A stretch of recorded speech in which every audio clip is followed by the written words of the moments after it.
Did you ever run the wilds, boy? Kirkwall is no city for a breed used to open spaces. Nice as your estate is, it's not healthy for a Mabari to be cooped up. May I take him to the barracks time to time? He could help train my guards. I'm sure he'll enjoy that. Thanks for the offer. Good. I think it's time they face down a good old Mabari charge. How about it, boy? Want to chew on some recruits?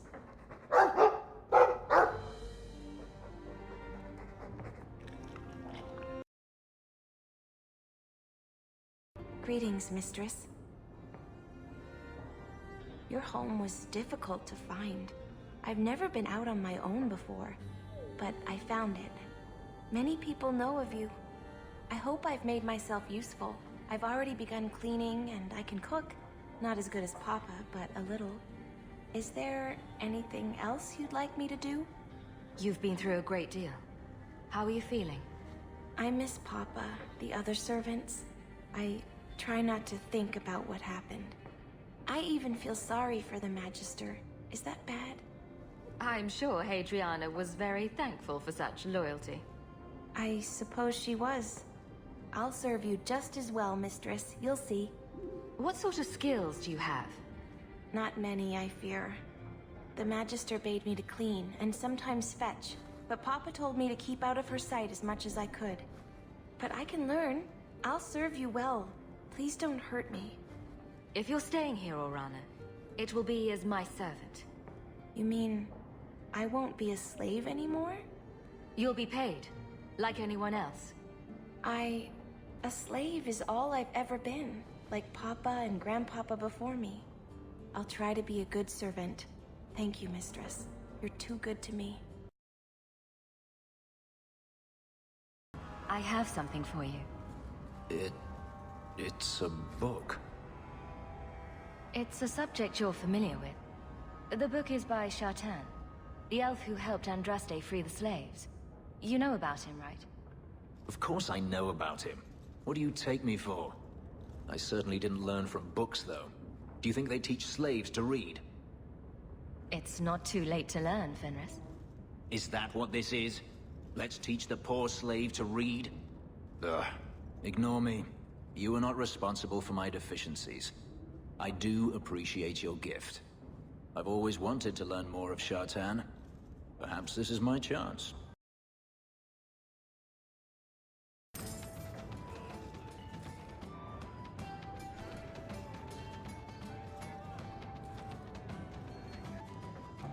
Just tell me if you hear more rumblings from the coterie about protection.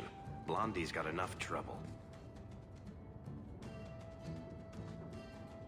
Let me ask you something, Hawke. You made it into Hightown.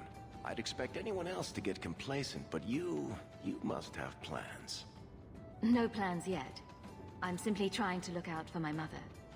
I suppose after the whole business with Carver, it's a good idea to hang on to what you've got. To be honest, I thought there might be a chance you'd want to go back to Ferelden now that things have calmed down. It's good to hear you're sticking around. What would I do without my trusty dwarf? I'd cry myself to sleep without you. Oh, don't get all teary-eyed on me, Hawke. You know I can't stand to see a human cry. So, we've got a whole city-state full of trouble to get into. Shall we get started? Isabella, you look well. Are you talking about the flush on my cheeks? It must be the whiskey. Do you remember the relic I told you about? The one I need to find? I've been following a lead. I'm so close I can taste it.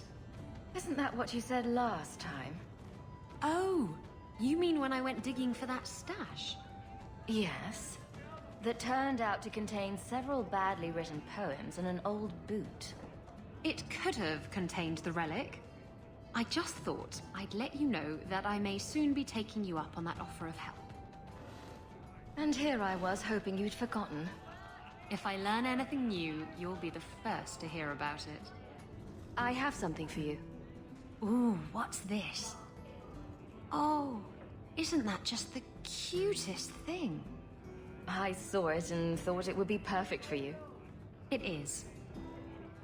This is probably the only ship I'm going to have for a while. How pathetic is that? Going over a model ship. Thank you, Hawke. This was a thoughtful gesture.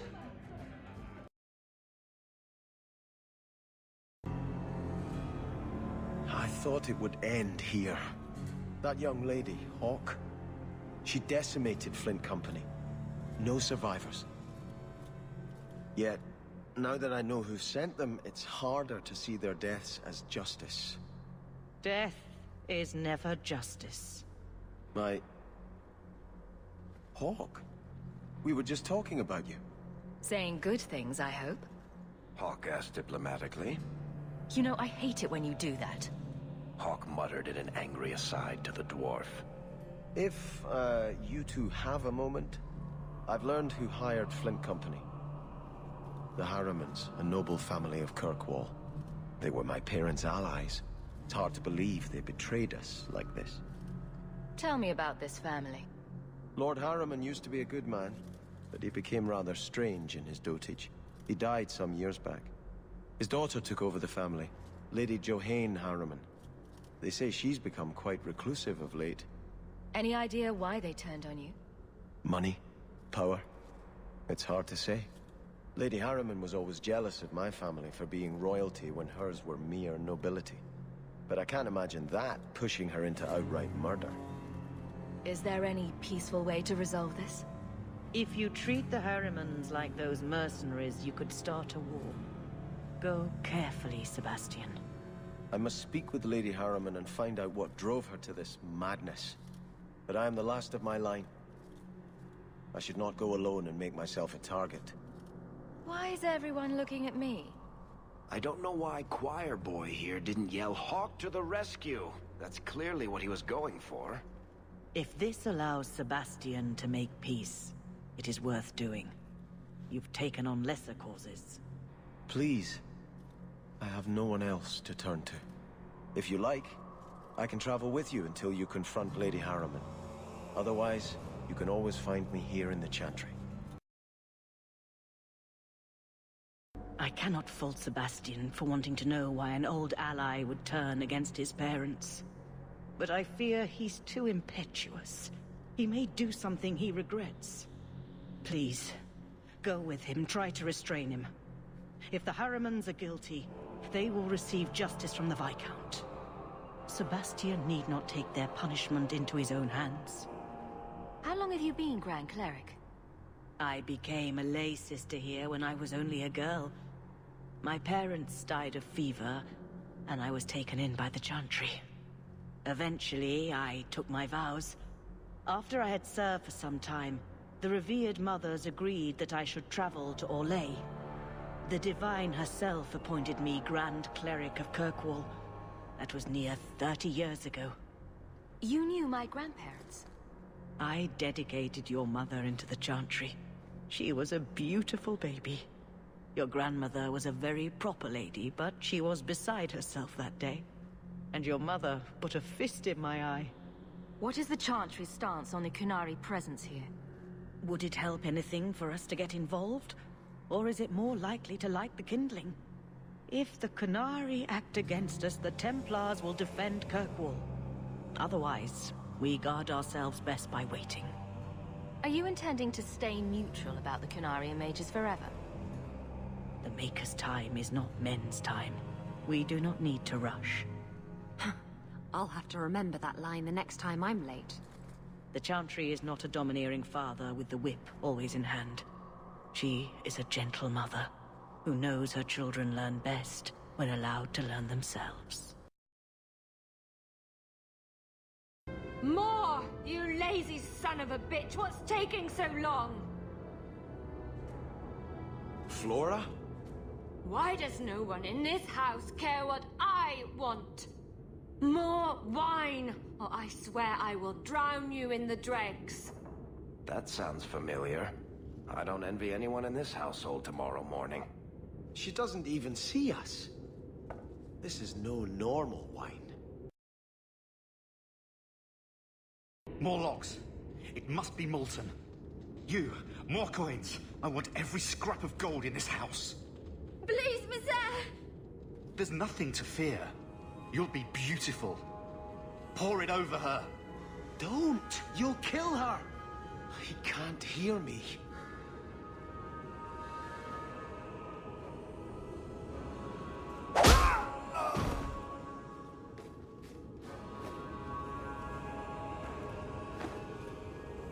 Perhaps I should be the one.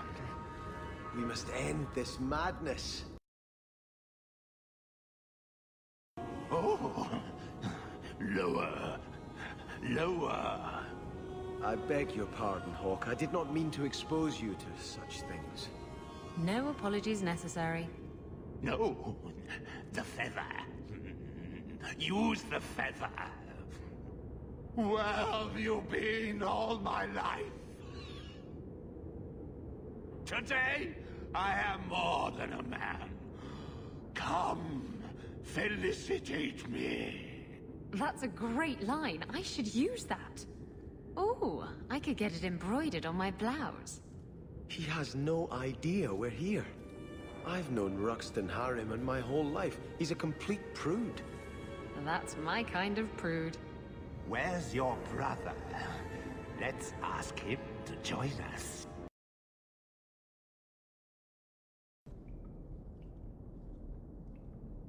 Turn back. There is nothing here for you. Odd. When we watched you being a drunken ass, you ignored us completely. You shall not enter.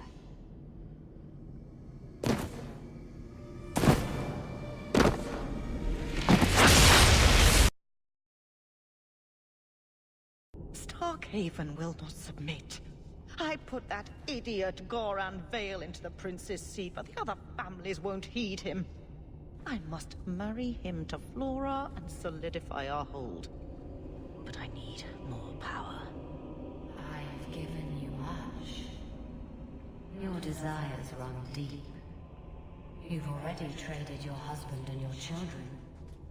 What more can you offer? Your plot ends here. Who is this? Who are you? How did you get here? Sebastian! You were my mother's friend. How could you murder her? Such an ugly word. I prefer remove the only obstacle between her and her dreams. This was your idea. I could create such desires if I wished. But it's far easier to nurture those that already exist. The desire for power is easy to find. You and your friend both possess it, do you not? You both wish to rise. Not if it meant selling out my family. How loyal were your friends to you? Everyone has a price. Everyone wants something. Do not listen to her. Oh, such a pious soul, masking so much ambition. Are you so different from my lady? You yearn for the same lands, the same power. I am the rightful heir. She is a usurper and murderer. You swore to put aside worldly goods and ambitions, but they couldn't stop you from wanting them. I will hear no more from you. Sebastian, I am so sorry is such an inadequate word. When I think what Mother made us do, what those creatures made us do. We were friends, Flora. It was like a cloud came down on me. All I could feel or think was what the demon allowed. Did your mother order the attack on Sebastian's family? She did. You know Mother, Sebastian. She was always jealous of your parents. The demon twisted that until it was all she could think of. She was determined to seize Starkhaven for herself. Was your mother a mage? How did she find this demon? We've never had magic in our line. Perhaps that made Mother too confident. She thought she could deal with the demon and not fall prey to it. Those ruins there were unearthed when we expanded the house. Mother found the demon inside. I think she had signed her bargain before we even knew. Don't blame your mother. The Desire Demon made this happen. I doubt many people will be so forgiving. If it takes every last coin my family owns, I will make reparations to everyone we've wronged. Starting with you, Sebastian. We weren't the only ones vying for Starkhaven. If you face more opposition, you have my support. It will not make up for what happened. No, that's true. I'll tell you when I need you.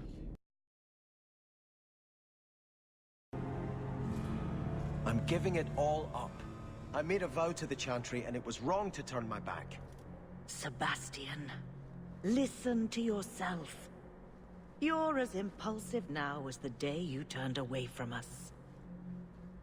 Do you think the Maker wants another rashly spoken vow that you'll abandon when the next passion takes you? I will not... This is your life, child.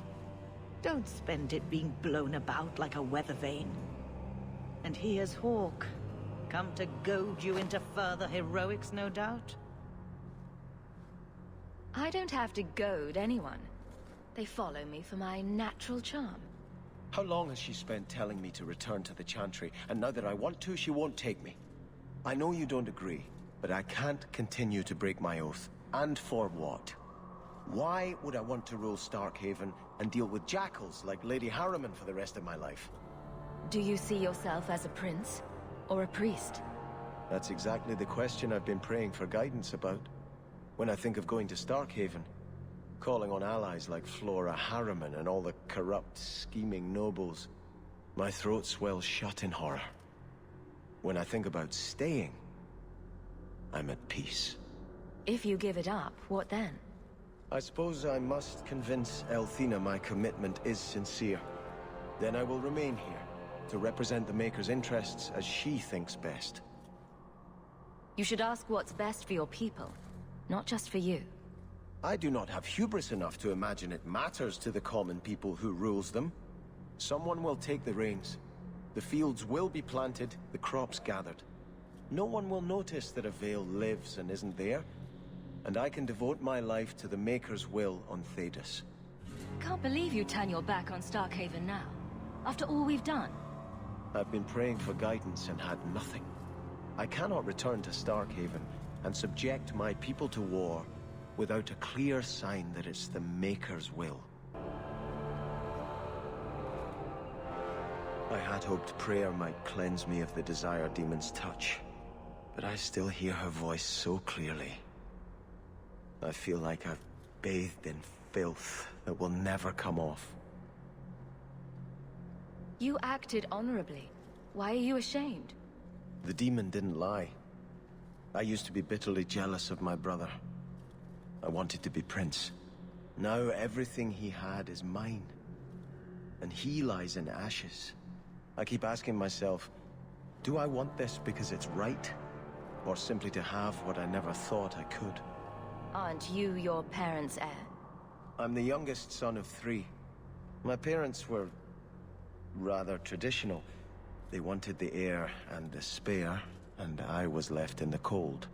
They put me in the Chantry to prevent my competing with my brothers. You seem very dedicated to the Chantry. You were put there against your will? At first. But it was the best thing that could have happened. I was a wild boy, a shame to my family. The Chantry made me a man. It's odd. When I wanted to rule, I would have been terrible at it. Now that I might be decent, I don't know if it's the right thing to do. Don't let the demon make you doubt yourself. In trying to retake Starkhaven, I have already brought death to so many. Could I ever do enough good as prince to justify that? You could be a just and fair ruler. Worry about reparations once you take your lands. I know you've done great things in Kirkwall, Hawke. I imagine your methods haven't always been scrupulous. But you clearly do more good than harm. I just don't know if I can follow that road. I think this is yours. My grandfather's bow, but where did you get it? One of the Flint Company mercenaries had it. Thank you. It's hard to mourn the loss of a thing, while my family lies dead. But I did think of it. What's the story behind that bow? As the youngest son, it was my place to lead Starkhaven's militia. But I never had a talent for swordplay. Too much getting hit. My grandfather said the bow is the wise man's weapon. You can defend your city without opening its gates. Grandfather said the day I could pull the string on his bow, it would be mine. Then why didn't you have it with you? I was 13 when my grandfather made me that promise. I would rise at dawn to practice my shots until I could hit the eye slit of a helmet from the top of the ramparts. But my parents pledged me to the Chantry before I could show him. Were you and your grandfather close? He was a man of the world, Prince of Starkhaven. But he had the most unshakable faith in the Maker. When my parents threatened to pledge me to the Chantry, he told me he'd gladly trade his title for a life of contemplation. The Maker ordained a place for each of us, I remember him saying. We have only to serve. Think of them with every arrow you fire to retake your land. Yes, this will be a fitting weapon to carry against the usurpers. Thank you for thinking of me, Hawke.